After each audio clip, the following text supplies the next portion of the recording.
بسم الله الرحمن الرحيم. الحمد لله رب العالمين، والصلاة والسلام على خير خلقه محمد وعلى آله وأصحابه أجمعين. کتاب الجنائز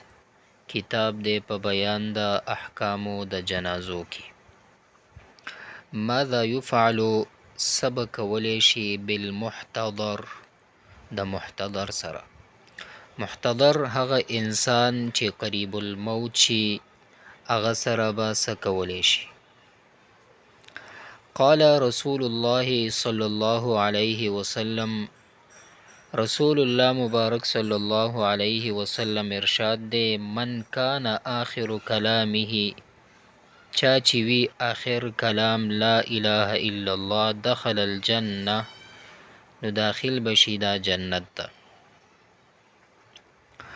الذي هغه کس ظهرت علیه چې ښکاره شي په هغه باندې علامات الموت، علامات د مرګ. یسنو سنت کولی شي، ان یجعل دا چې وګرځولی شي علی جنبه الایمن ښي طرف ته، او ویجعل وګرځولی شي وجهه مختد نحو القبلة قبلی طرف ته. یعنی چې کله یو کس قریب الموت وي نو پکار دا ده چې هغه مخ دی قبلی ته وي. کدام د کرنګي یجوز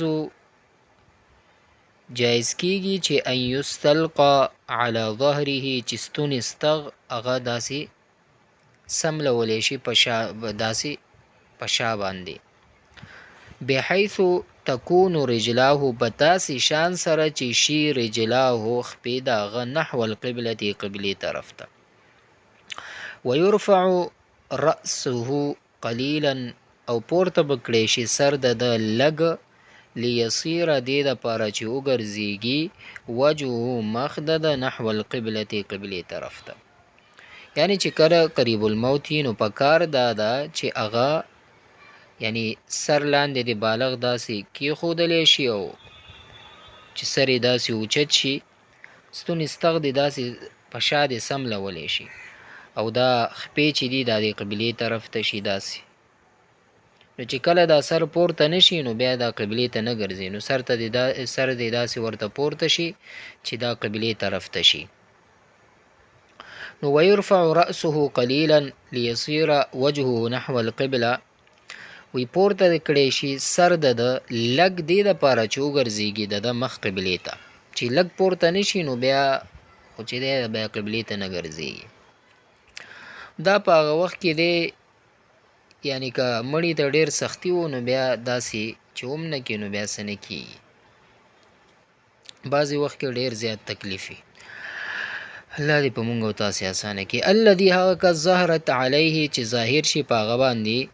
علامات الموت، علامات د مرګ. نو یستحب مستحب کولی شي ان یلقنا، دا چې ښودنه وشي بالشهادتین، شهادتینو باندې، اشهد ان لا اله الا الله و اشهد ان محمدا عبده ورسوله.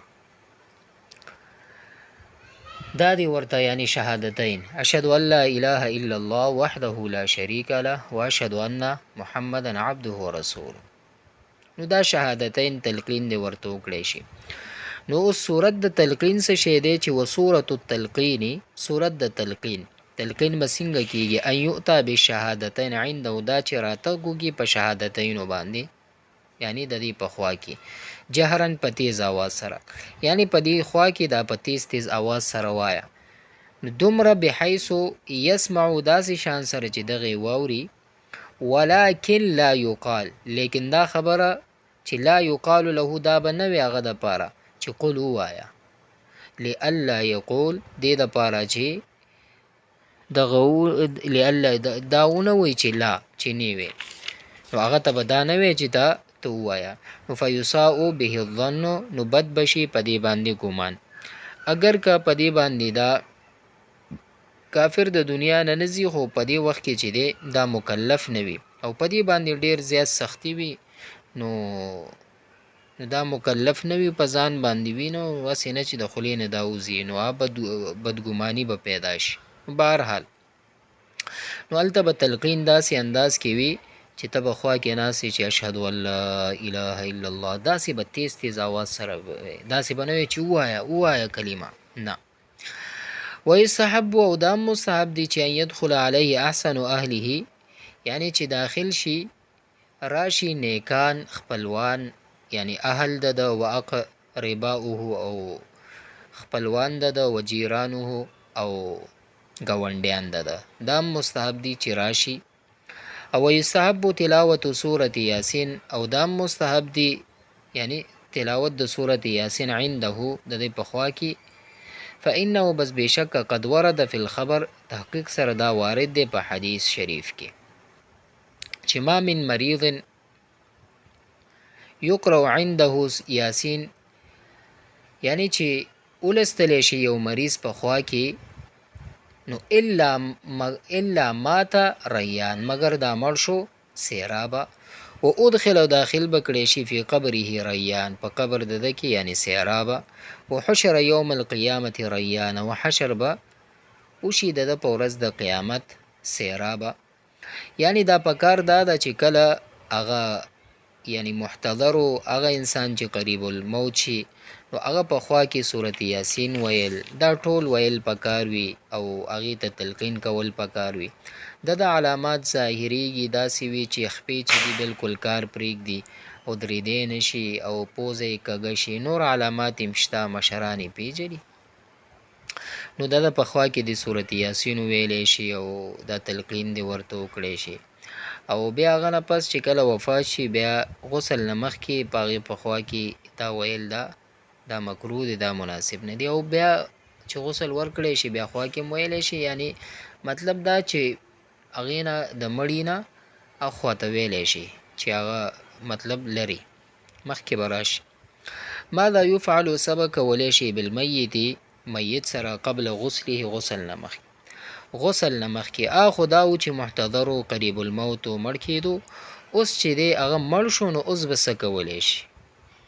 الله دې اسانه کړي په موږ او تاسې ډېر سخت ورځ ده. اذا مات المحتضر هر کله چې وفات شي قریب الموت انسان نو دی به نو مستحب کولی شي شد لحییه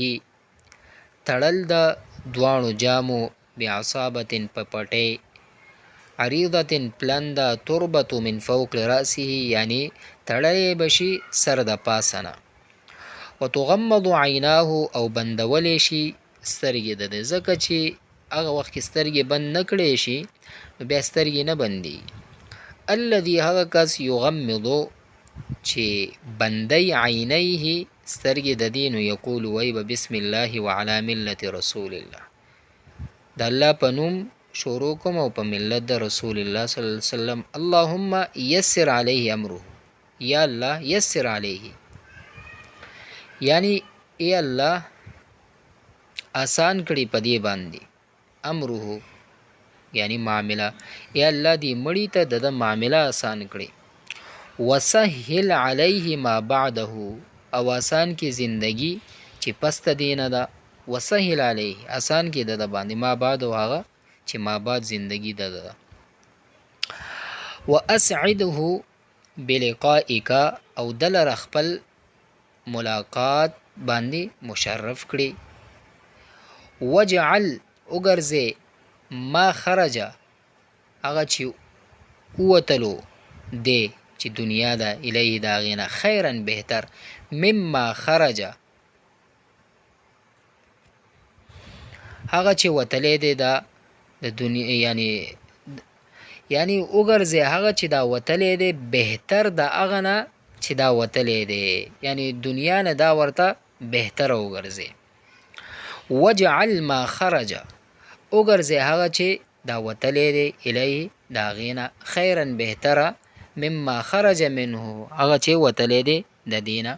یعنی دا دنیا نه دغه ځای ورته یعنی د آخرت دا ورته بهتر وګرځي دا غینا او بیا غنه پس چې دی ويوضع او اګدلې بشي علی بطنه شیء په خېټه د باندې یو شی ثقیل درون لئلا دې دپاره ينتفخو چې اونه پړسیږي لئلا دې دپاره چې اونه پړسیږي وتوضع یداه اګدلې بشي لاسونه د بجنبیه یعنی طرف ته به اګدلی شي ولا يجوز جایز نه دی وضع یدیه اګدل د لاسونه علی صدره په سینه د باندې وتکره او دام مکروه دی قراءة القرآن جهرا په تیز اواز سره قرات کول عنده د پخوا کې کله قبل ان یغسل مخکې د غسل ورکولو د دینه انما تکره القراءه بشک مکروه دی قرات اذا كان القاری چې کله وی لالستون کې قریبا من المیت نزدې د مړینه اما هر کله اذا کان چې وی کان القاری لستون کې بعیدتا لري عنه د غینا د مړینه نو فلا کراهه د بیا کراهت نشته مخکې ما تاسو ته وی چې غسل نه مخکې چې اغین اخو مویلې شي نو بیا کراهت نشته نو خوا کې په جهرن ویل دا بیا مکروه دي یستحب الاعلام نام مستحب کولی شي اعلام یعنی خبر ورکول اعلان کول بموتی په مرګ د باندې چې خلک جنازې ته راشي یستحب الاسراء تام مستحب دی جلدی کول بتجهیزه په قبر و دفنه او د په دفن یعنی کفن دفن کې یستحب الاسراع بتجهیزه و دفنه یعنی مستحب دی جلدی کول په کفن دفن د دې مړي کې دام مستحب دی حکم غسل المیت یعنی حکم شرعی دا میت دا غسل المیت فرض کفایت علی الاحیاء غسل المیت فرض کفایت علی الاحیاء غسل د مړی فرض دی یعنی لمبول د مړی دا فرض کفایی دی علی الاحیاء په ژوندو باندې اذا قام بعض الناس کله چې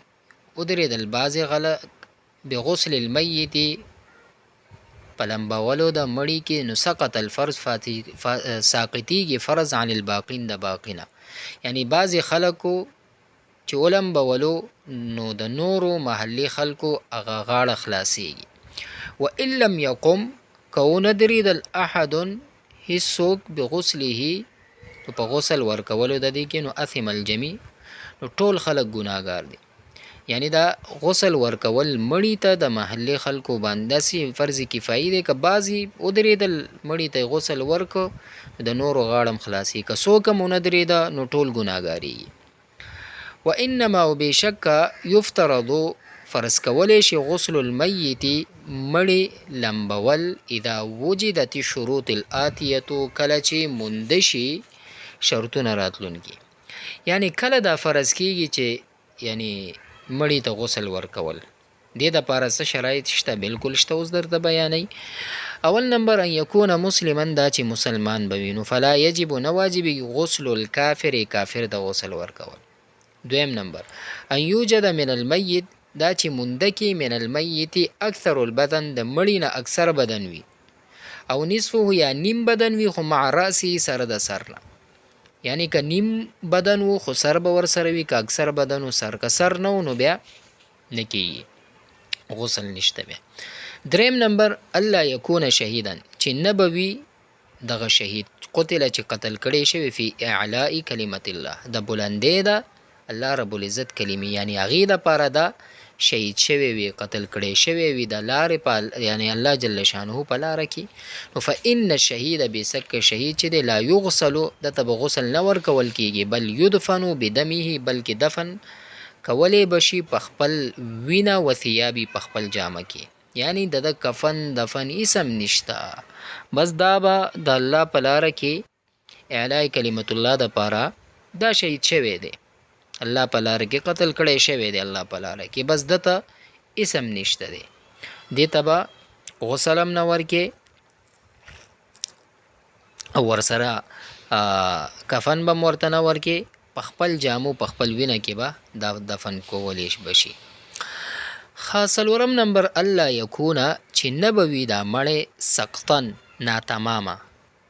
یعنی دا ناتمامه به نه وي نزله چې دی مور خېټې نه راپروزي میتن مړی غیر تام الخلق او نوی پوره پیدایش والا، یعنی داسې به نوي ښه ناتما به نوي چې د مور د خېټې نه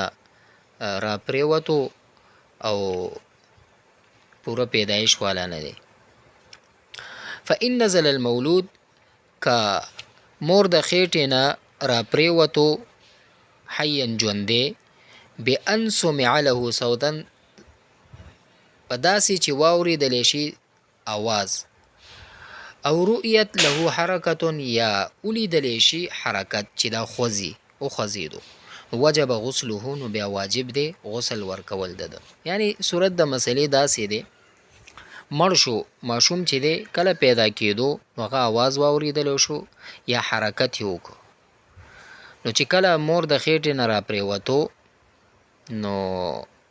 که په دې وخت کې دی حرکت وکړو یا آواز داسې چا واورېده نو بیا دې ته به غسل ورکړي او که نه نو بیا نشته دی غسل اسم پې بیا نشته. سواء برابره خبره ده کانه چې وي قبل تمام مدت الحمل یعنی مخکې د پوره کېدلو د مودې د حمل نه او بعده یا د پسته د دې نه. اوس کمه موده د حمل چې ده یعنی موده هغه 6 میاشتې ده او درمیانه 10 میاشتې ده او آخري موده چې ده 2 کاله دی. ماشوم مور په خېټه کې 2 کاله هم پاتې کېدی شي. کدام د کرنګي اذا نزل المولود میتا کله چې د مور د خېټې نه دا پرېوتو دا ماشومه وسوکمو میتن مړ وهو تام الخلق او دا چې یعنی پوره یعنی فإنه یغسل نو دې ته به غسل ورکولی شي. نو دا په هغه وخت کې چې پیدایش وخت کې آواز یې کړی وي که آواز یې نه وي کړی که پوره وي نو بیا به دته غسل دته به نه ورکول کېږي یو کفن خو شته دی به یو کپړه کې دې تاو کړی شي. ښه کیفیت غسل المیت طریقه د غسل مړي ته یعنی د مړي لمبولو طریقه. یوضع المیت اګدلی بشي مړی علی سریر پکړ باندې یعنی دلته نه مراد تخته ده یعنی چې پارسه چې دا داسې وي چې مجمرن خوشبو شوی وي وترن یعنی وتر تاقزل وتسترو او پټ بکړی شي عورت من السرة الى الرکبة د نامې نه تر ګوډو پورې دا به پټ کړی شي. ثم تنزع بیا به ویستلی شي عنه د هغې نه ثیابه جامه د هغه یعنی جامه به تې بیا ویستلی شي. ویوضأ کما یتوضأ او اودس به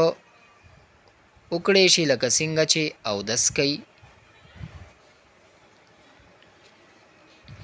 للصلاة د پاره د مانځه یعنی داسې اودس به پې وکړی شي لکه څنګه چې اودس پې کېږي د مانځه د پاره. غیر انه غیر د داینه چې لا یمضمض ولا یستنشق یعنی مزمزه او استنشاق به پې نشي کولی بلکې یمسح فمه مسح کولی بشي فم دده و انفه پوزه دده بخرقة په داسې کپړه چې مبتلة بالماء چې هغه لمده وي په اوبو سره ویصب او اړولی بشي علیه الماء په ده باندې اوبه المغله چې جوش ورکړی شوی وي بسدرن د پاڼې سره او اشنانن یا په دې اشنان سره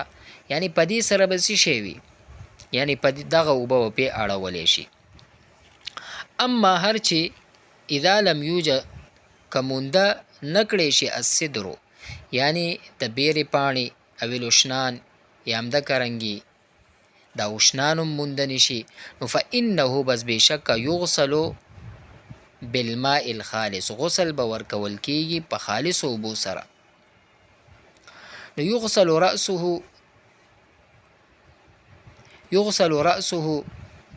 نو وینځلی کېږي به سر د ده ولحیته ګیره د ده بالختمي په ختمي سره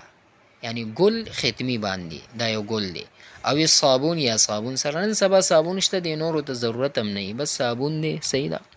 ثم یضجع علی جنبه الایسر، او دی به واچولی شي په ډډه ګس باندې. ویصب علیه الماء، واچولی به شي په ده باندې اوبه، حتی تر دې یصل الماء چې ورسیږي اوبه الی ما یلی تحت، هغه چې نږدې دی لاندې طرف ته مړي ته، هلته به اوبه واچولی شي. ثم یضع علی جنبه الایمن، او بیا به واچولی شي دغه په ډډه ښي باندې. ویصب علیه الماء، او واچولی به شي په دې باندې اوبه، حتی یصل الی ما یلی تحت، هغه دی چې نږدې دی لاندې طرف ده مړي ته. او ثم یجلسو، او بیا به کینولی شي مسندن، یعنی په داسې حال کې چې تکیه شوی وي علی الغاسل، غاسل ته چې کم کس غسل ورکوي، یعنی په داسې انداز کې دی داسې راو ځان طرف ته دی داسې کینی، یعنی تکیه یې لګولی وي دی غاسل ته چې کم کس غسل ورکوي. ویمسحو، مسح کولی به شي بطنه، خیټه ته د مسحا په مسح کولو سره، لطیفا نرمه، یعنی د خیټه به مسح کوي یعنی په نرمه انداز سره. ویغسل، او غسل به ورکولی شي ما یخرجو، ویغسل او وینځلی به شي ما یخرجو من قبل المیت، هغه چې وځي من قبل المیت یعنی مخکې شرمګاه د مړي نه، او دبره یا وروستو شرمګاه د مړي نه، دا به وینځلی شي. او ولا یعاد الغسل، او اعاده به د غسل نشي کولی چې ته د پلیتي ووته د مړي مخکې او وروستو شرمګاه نه، نو ته به بیا اعاده د غسل کې نه. او ثم ینشف بثوبه، او بیا به وچ کړی شي په جامه باندې، یعنی څه کپړه وي او یا هم د کرنګي تولیا وغیره باندې. یجعل الحنوط، او به ګرځولی شي حنوط یعنی دا خوشبو ده، علی لحیته په ګیره د باندې، ورأسه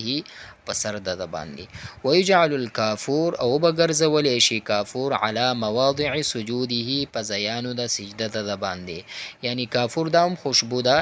یعنی مواضع د سجدې نه مراد تندی دی، پوزه ده، دواړه لاسونه دي، ګوډې دي، خپې دي، اندامونه راځي، نو دلته به دا کافور ولګولی شي. او همدغه رنګې ولا یقص، او نه به کټ کولی شي ظفر المیت، یعنی د مړي ظفر لره، نوکانو لره، ولا شعره، او نه د ویښتان ده، یعنی دا نشته چې ویښتان یې غټ دي او یا نوکان یې غټ دي، دا به نه کټ کولی شي. ولا یسرح، او نه به شي ګمنځولی شعر المیت د مړي ویښتان، ولا لحیته، او نه ګیره. المرأة زنانه تغتسل زوجها، غسل به ورکوي خپل خاوند ته. زنانه چې دی دا به غسل ورکوي خپل خاوند ته، اذا لم یوجد، هغه وخت کې چې موندنه کې رجل داسې یو کس چې یغسله دته غسل ورکوي، یعنی زنانه چې دا به غسل ورکوي خپل خاوند ته چې کله مونده نه کی بل یو کس غسل ورکون کې د لره څوک نشته، نو دا به غسل ولا ورکوي. والرجل همدغه رنګې سړی چې دی لا یغسل، غسل به نه ورکوي زوجته خپل بیبي ته، خپل کوروالا ته، خپل ښځې ته. وان لم توجد، که مونده نه کی امرأة، یو زنانه مونده نه کی چې تغتسلها، چې هغه ورته غسل ورکي، داسې څوک مونده نه که، نو څه به کوي، نو دا به په دې باندې بیا به هم څه شی کوي، غسل به ورته نه ورکوي، بل یؤممها بخرقة، بلکې تیمم به کوي په کپړه باندې، بیا به هم دا ورته غسل نه ورکوي. نو دلته دا وایي ګوره چې یو کس مړ شي، یعنی سړی مړ شو، نو خپل ښځه ورته غسل ورکولی شي، او چې زنانه وفات شي خپل خاوند ورته غسل نشي ورکولی، بلکې په هغه باندې به په کپړه باندې تیمم کوي. یجوز، جایز کیږي، للرجل د پاره د سړي ان یغسل الصبي دا چې غسل ورکي ماشوم ته والصبیتي او ماشومې ته صغیرتي چې واړه وي واړه ماشومې ته غسل ورکولی شي سړی ویجوز همدکه رنګې جایز کیږي للمرأتې د پاره د زنانه ان تغتسل الصبیته والصبي دا چې غسل ورکي ماشومې ته او ماشوم ته. نو اخرنی درې مسایل چې دي دا بیان شو چې اول نمبر دا مسله وه چې کله یو مذکر مړ شي یعنی یو ښځه و خاوند وفات شو خپل ښځه دته غسل ورکولی شي که څوک مونده کوي نه او همدکه رنګې اوس زنانه وفات شوې ده خپل خاوند دته غسل نشي ورکولی دا چې څوک یې مونده نه که دا به ورته غسل نه ورکوي بلکې تیمم په یو کپړه باندې وکړي. همدکه رنګې ماشومې ته سړی هم غسل ورکولی شي او زنانه هم ورکولی شي. وصلی الله تعالی علی حبیبه محمد وعلى آله وصحبه اجمعین.